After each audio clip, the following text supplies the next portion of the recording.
Hello friends, आपका study with Kiran YouTube channel में स्वागत है। आज की जो फिजिक्स की वीडियो है उसके अंदर हम जो टॉपिक डिस्कस करेंगे वो है वर्क एंड एनर्जी। कौन सा टॉपिक डिस्कस करेंगे? Work and energy. तो लेट अस स्टार्ट। हम देखते हैं कि वर्क क्या होता है। वर्क पंजाबी में बोलते हैं काम। वर्क जो वर्ड है हमारी कॉमन लैंग्वेज और जो फिजिक्स की लैंग्वेज में यूज होता है उसमें काफी डिफरेंस है। जो हम कॉमन लैंग्वेज में वर्क जिसके लिए यूज करते हैं और जिस वर्ड के लिए फिजिक्स के अंदर वर्क यूज होता है उसमें काफी डिफरेंस है। तो देखते हैं क्या डिफरेंस है। कॉमन लैंग्वेज के अंदर फॉर एग्जांपल हम कहते हैं कि टीचर स्टडी करा रहा है, बच्चों को पढ़ा रहा है, बोल रहा है, तो वो क्या वर्क है। या फिर वॉचमैन जो अपनी ड्यूटी कर रहा है, रात को बाहर सीट पे कुर्सी पे बैठा है और ध्यान रख रहा है, तो हम कहते हैं उसने अपना वर्क किया है, काम किया है। लेकिन फिजिक्स की लैंग्वेज के अंदर वॉचमैन ने कोई भी काम है नहीं किया होता। तो फिजिक्स की लैंग्वेज में वर्क किसे कहते हैं? Let us see. Okay, work is said to be done. Physics के अंदर क्या होता है? Work is said to be done if a force acting on a body is able to actually move it. क्या क्या वर्क कब होगा? कि अगर कोई बॉडी के ऊपर फोर्स लग रही है, कोई भी बॉडी पे फोर्स लग रही है, अगर वो एक्चुअली मूव करेगी फोर्स की डायरेक्शन में, या फिर मतलब किधर भी, अगर वो उस डिस्टेंस कुछ ना कुछ कवर करेगी, जिस तरफ से फोर्स लग रहा है उस डायरेक्शन के अंदर अगर वो फोर्स कुछ ना कुछ डिस्टेंस कवर करेगी तो वर्क माना जाएगा, नहीं तो कोई वर्क नहीं हुआ। देखो ये पेंसिल है, ओके अगर मैं इस पे अपना फोर्स लगा रही हूँ अपनी फिंगर से तो ये हिल रही है, तो ये मेरा वर्क हुआ कि ये पेंसिल जो है जिस डायरेक्शन में फोर्स लगा उसी डायरेक्शन में आगे जा रही है, तो ये क्या है? वर्क है। लेकिन ये पेंसिल पड़ी है, इसके ऊपर मैं ऊपर से परपेंडिकुलर अपनी उंगली को लेके फिंगर से फोर्स लगा रही हूँ, ये नहीं हिल रही है बिल्कुल भी। इसने अपना डिस्टेंस जो है चेंज नहीं किया, इसने अपनी वहां से जगह से अपनी हिली नहीं है, तो ये क्या वर्क नहीं है। फिजिक्स की लैंग्वेज में से वर्क नहीं कहते। तो वर्क क्या है? वर्क डन तभी होगा अगर फोर्स एक्ट करी है बॉडी पे और उसको एबल है, जो फोर्स है इस चीज के काबिल है कि उसके डिस्टेंस को चेंज कर सके, तो वो क्या होता है? वर्क डन होता है। उसे हम क्या कहते हैं? वर्क कहते हैं। वर्क का फॉर्मूला क्या होता है? Force into F into S. Force क्या होता है? सॉरी, एफ एस होता है। फोर्स क्या होता है? Force into S, distance in the direction लगेगी। ओके, तो फोर्स इंटू डिस्टेंस, तो वो क्या होता है? वर्क आ जाता है। वर्क किसके इक्वल होता है? F into S. F means force, S means जो इसने डिस्टेंस कवर किया है डायरेक्शन के अंदर, अकॉर्डिंग टू डायरेक्शन जो इसने डिस्टेंस किया है, या इसकी डिस्प्लेसमेंट बोले फॉर एग्जाम्पल, जो इसकी डिस्प्लेसमेंट है वो क्या होती है? एस लिखते हैं। तो वर्क क्या है? F S. ओके, जिस भी चीज के ऊपर मैं ये लगाती हूँ वो वेक्टर क्वांटिटी होती है, उसमें उसकी कोई ना कोई डायरेक्शन होती है। ओके, ये वेक्टर क्वांटिटी को साइन एरो जो है ये वेक्टर क्वांटिटी को दर्शाता है। फोर्स क्या एक वेक्टर क्वांटिटी है और डिस्प्लेसमेंट भी क्या एक वेक्टर क्वांटिटी है। ओके, अब देखते हैं वर्क। वर्क को एफ इंटू एस लिखते हैं। वैसे वर्क का ओरिजिनल फॉर्म होता है एफ एस कोस थीटा। क्या होता है? F S cos theta. देखो ये कोई बॉडी है, इस पे फॉर एग्जांपल इस तरह से भी फोर्स लग सकती है, फोर्स इस तरह से भी लग सकती है, फोर्स नीचे से भी लग सकती है, इधर से भी लग सकती है। तो थीटा क्या होता है? जो फोर्स जो है बॉडी की मूवमेंट के साथ डायरेक्शन के अंदर जिस डायरेक्शन में फोर्स लग रही है और ये बॉडी की मूवमेंट के साथ जो एंगल बनाएगी उसे क्या कहते हैं? थीटा कहते हैं। क्या बोलते हैं? थीटा। ओके, तो अगर हमारा थीटा मतलब कि अगर हमारा एंगल जो है 90 डिग्री से छोटा है, कि हम जो फोर्स लगा रहे हैं वो जो उसके साथ 90 डिग्री से कम एंगल बना रही है, तो क्या होगा? वर्क क्या होगा? पॉजिटिव होगा। वर्क क्या होगा? पॉजिटिव होगा। अगर वो एंगल जो है 90 डिग्री से बड़ा बना रही है तो वर्क क्या होगा? नेगेटिव होगा। क्या होगा? नेगेटिव। अगर एंगल जो है उसका 90 डिग्री है तो वर्क क्या होगा? जीरो होगा। वर्क डन जो है जीरो, नेगेटिव और पॉजिटिव है, तीनों तरह का होता है। ओके, तो अगर हमारा थीटा लेस देन 90 है तो वर्क पॉजिटिव है, थीटा ग्रेटर देन 90 है तो वर्क नेगेटिव है, अगर 90 है तो जीरो है। देखो ये कोई टेबल पे कोई चीज पड़ी है, इससे मैं ऊपर से ऐसे फोर्स लगा रही हूँ, उसको दबा रही हूँ, ये परपेंडिकुलर फोर्स लग रही है, लेकिन ये चीज मूव नहीं करेगी नीचे की तरफ। अगर इसके नीचे कोई बेस है तो ये क्या होगा? फिर वर्क जीरो ही होगा ना। 90 डिग्री का एंगल बना रही है और इधर ही मूवमेंट होगी, तो ये क्या हो गया? जीरो हो जाएगा। तो इस टाइम उस सिचुएशन में वर्क क्या होता है? जीरो होता है। ओके, अगर हमारा थीटा जो है ग्रेटर देन 90 है तो वर्क क्या होगा? नेगेटिव होगा।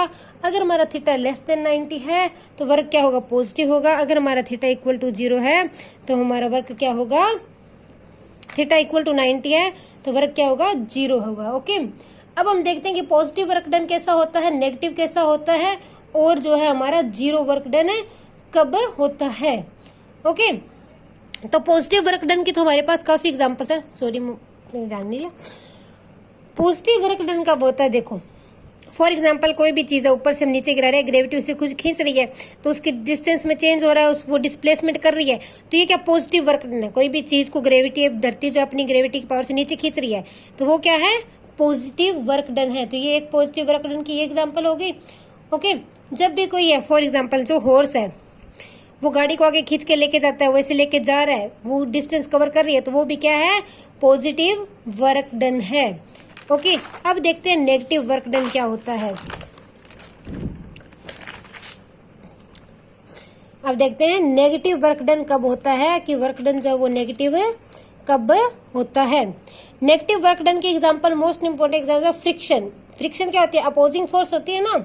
जब भी कोई भी दो रफ सरफेस आपस में आते हैं, एक दूसरे पर स्लाइड करते हैं, तो जो फ्रिक्शन फोर्स होती है वो नेगेटिव होती है।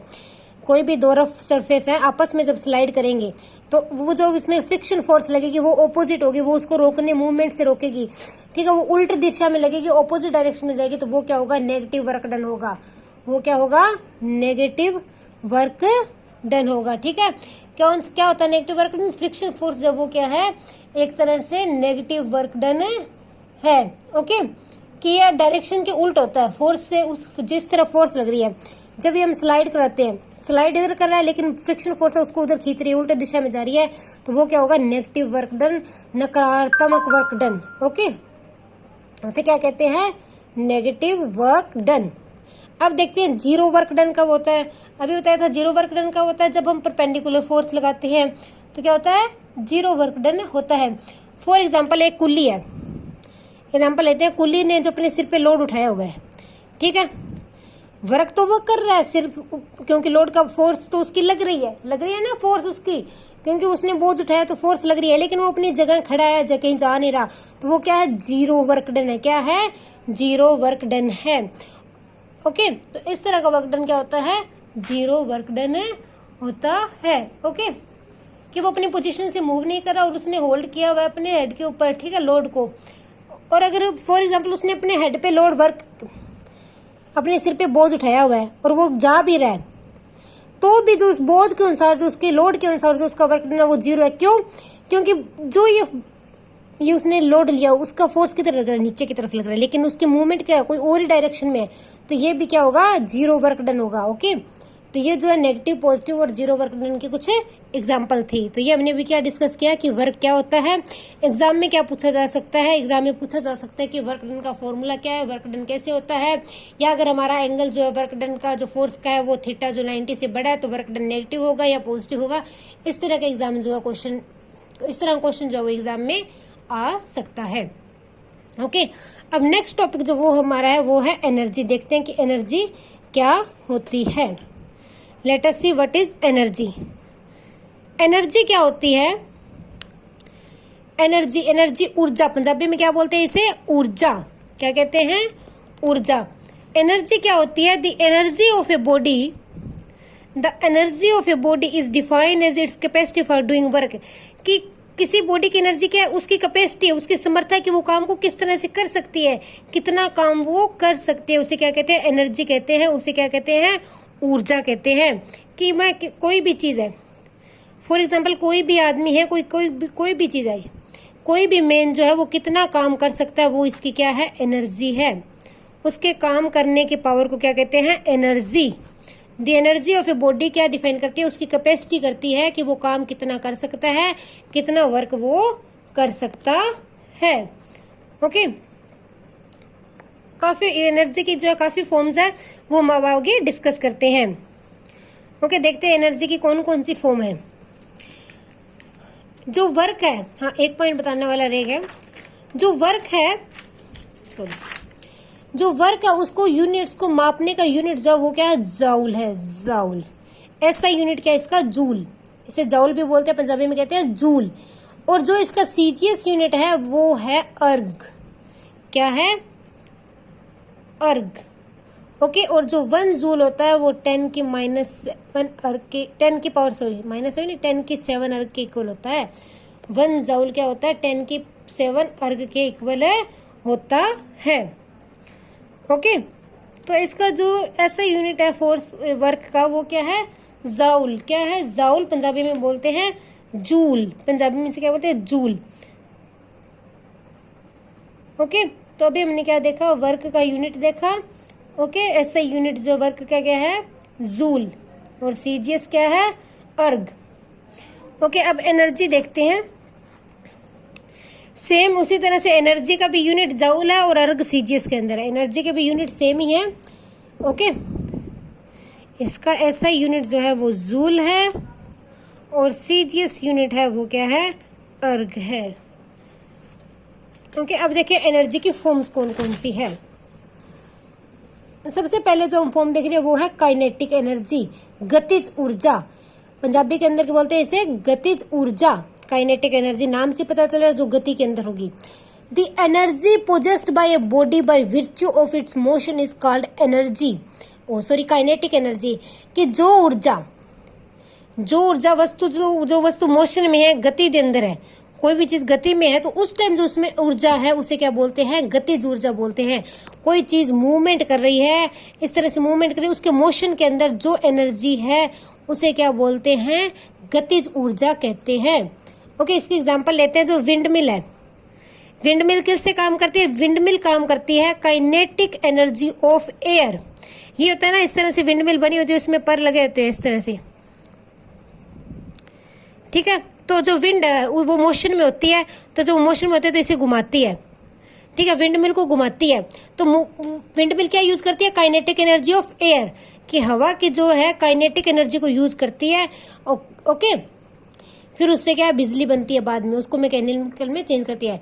वाटर मिल, सेकेंड एग्जाम्पल, जो वाटर मिल होती है वो काइनेटिक एनर्जी यूज करती है वाटर की। किसकी यूज करती है, वाटर की। ओके, जब भी रनिंग वाटर है, फॉर एग्जांपल रनिंग वाटर जो है वो यूज होता है वाटर मिल्स को चलाने के लिए। रनिंग वाटर जो है वाटर मिल्स को चलाने में मदद करता है। तो रनिंग वाटर की जो काइनेटिक एनर्जी है, रनिंग वाटर की जो एनर्जी है, जो वो मोशन में उसमें एनर्जी है, वो क्या है, काइनेटिक एनर्जी है, और वो यूज होती है वाटर मिल के अंदर। तो ये थी गतिज ऊर्जा। क्या थी, गतिज ऊर्जा। अब देखते हैं इसको मापा कैसे जाता है। काइनेटिक एनर्जी होती है 1/2 mv²। क्या होती है, 1/2 mv²। वी क्या होती है, वेलोसिटी। क्या होती है, वी वेलोसिटी।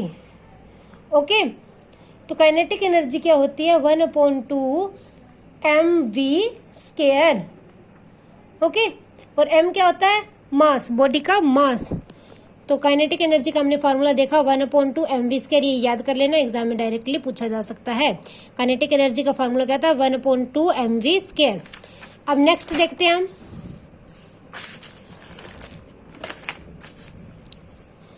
नेक्स्ट जो है हमारी वो है पोटेंशियल एनर्जी, स्थितिज ऊर्जा। क्या है, स्थितिज ऊर्जा, potential energy.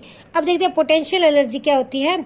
It is the energy possessed by a body by virtue of its position और कन्फिगरेशन। कन्फिगरेशन में उसकी शेप और साइज, कि ये वो एनर्जी है जो बॉडी के उस पोजीशन के अंदर है। इस पोजीशन में ये बॉडी पड़ी है, स्थित, जब वो स्थिर है मतलब कि वो खड़ी है, तो उसकी जो उसके साइज के हिसाब से या फिर उसके अंदर कैपेसिटी हो, जो उसके अंदर कैपेसिटी उस हिसाब से जो इसमें ऊर्जा, उसे क्या कहते हैं, पोटेंशियल एनर्जी कहते हैं। क्या कहते हैं, पोटेंशियल एनर्जी कहते हैं। ओके, पोटेंशियल एनर्जी क्या होती है, it is the energy possessed by a body by virtue of the position और कन्फिगरेशन। तो पोटेंशियल एनर्जी, स्थितिज ऊर्जा क्या होती है, it is the energy possessed by a body by virtue of its position और कन्फिगरेशन, कि किसी भी वस्तु की उस स्थिति के अंदर जिसके अंदर मौजूद है उस टाइम उसमें जो एनर्जी है उसे क्या कहते हैं, उसकी पोटेंशियल एनर्जी कहते हैं। पोटेंशियल एनर्जी को कैसे मापते हैं, mgh से। पोटेंशियल एनर्जी का फॉर्मूला क्या होता है, mgh। स्थितिज ऊर्जा किस तरह मापे जाता है, mass mg and h, m into G into h। Okay, g क्या होती है, ग्रेविटी, h क्या, हाइट, और m क्या है, मास। ओके, अब हम एक दो एग्जांपल देखते हैं कि पोटेंशियल एनर्जी कब यूज होती है, कहाँ यूज होती है। देखो, वाटर डैम के अंदर जो है वाटर की पोटेंशियल एनर्जी होती है। वाटर डैम के अंदर जो वाटर की पोटेंशियल एनर्जी होती है, सॉरी, वाटर की पोटेंशियल एनर्जी यूज होती है, ठीक है, डैम्स के अंदर। ओके, जो क्लॉक होती है उसके अंदर एक स्प्रिंग होता है जो वाउंड स्प्रिंग बोलते हैं उसे, वो यूज करता है। उसकी पोटेंशियल एनर्जी से उसके जो क्लॉक के हैंड्स है वो घूमते हैं, अपनी मूवमेंट करते हैं। ओके, इस तरह से पोटेंशियल एनर्जी एक इसकी इजी एग्जांपल है, जो हम बो होती है, जब भी हम कोई भी बाण चलाते हैं, धनुष जिसे पंजाबी में बोलते हैं धनुष, ठीक है। ओके, एयर जो हम कोई भी बो है, धनुष है, उसका जो थ्रेड होता है, उसका जो थ्रेड है उसके पोटेंशियल एनर्जी काम आती है एरो को आगे काम करने में, उसको हम खींचते हैं तो जो थ्रेड की स्थितिज ऊर्जा थी उसकी जो वो काम करती है उसको आगे भेजने के अंदर, वो जो इसकी पोटेंशियल एनर्जी उस वजह से जो है एरो जो है आगे जाता है। तो इसमें क्या है, इसकी पोटेंशियल एनर्जी यूज होती है स्ट्रिंग की। ओके, तो पोटेंशियल एनर्जी क्या होती है, स्थितिज ऊर्जा, किसी भी वस्तु दी उस स्थिति ऊर्जा, मतलब कि जिस स्थिति में है उस स्थिति के अंदर वो कितनी एनर्जी प्रोड्यूस करी है, वो क्या ऊर्जा पैदा करी है, वो क्या होती है उसकी स्थितिज ऊर्जा। इसे मापते कैसे, mass into gravity into height. Next है मैकेनिकल एनर्जी। मैकेनिकल एनर्जी क्या होती है, potential energy plus kinetic energy. इसे पंजाबी में बोलते हैं यांत्रिक ऊर्जा। मैकेनिकल एनर्जी को क्या बोलते हैं, यांत्रिक ऊर्जा। मैकेनिकल एनर्जी क्या होती है, potential energy plus kinetic energy. अब देखते हैं इसका फॉर्मूला क्या बनेगा, जो मशीनरी के अंदर यूज होती है। पोटेंशियल एनर्जी क्या होती है, mgh, और ये क्या होती है 1/2 mv²। m कॉमन निकाला, अंदर रहेगा gh प्लस हाफ v²। तो ये क्या है, मैकेनिकल एनर्जी का फॉर्मूला आ गया हमारे पास कि gh प्लस हाफ v²। ये क्या होती है, मैकेनिकल एनर्जी, यांत्रिक ऊर्जा। ओके, तो ये हमने भी मेन जो 3 फॉर्म थी एनर्जी की वो भी हमने डिस्कस की। इसके बाद कुछ और फॉर्म्स है वो देखते हैं कौन सी है।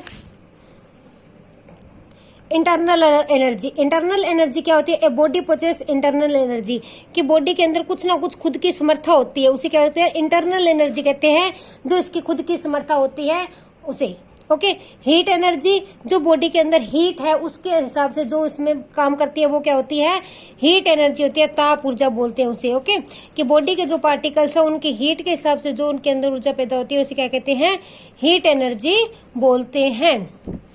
नेक्स्ट है केमिकल एनर्जी। केमिकल एनर्जी क्या होती है कि कोई भी बॉन्ड है, कोई भी पार्टिकल है तो वो एटम से मिलके बना होता है, उनके बॉन्डिंग के हिसाब से जो उनके एनर्जी में डिफरेंस होता है कि इनकी बॉन्डिंग इस तरह से है तो ये इस तरह से ऊर्जा पैदा करते हैं, तो वो क्या होती है, केमिकल एनर्जी।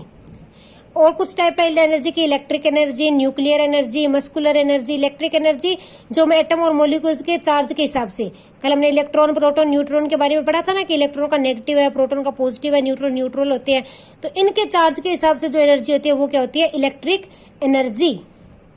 न्यूक्लियर एनर्जी जो न्यूक्लियस के अकॉर्डिंग होती है। मस्कुलर एनर्जी ये हमारे अंदर जो हमारी मांसपेशियों के हिसाब से जो हमारी मांसपेशियों ऊर्जा पैदा करती है उसे क्या कहते हैं, मस्कुलर एनर्जी। तो ये कुछ टाइप से एनर्जी थी।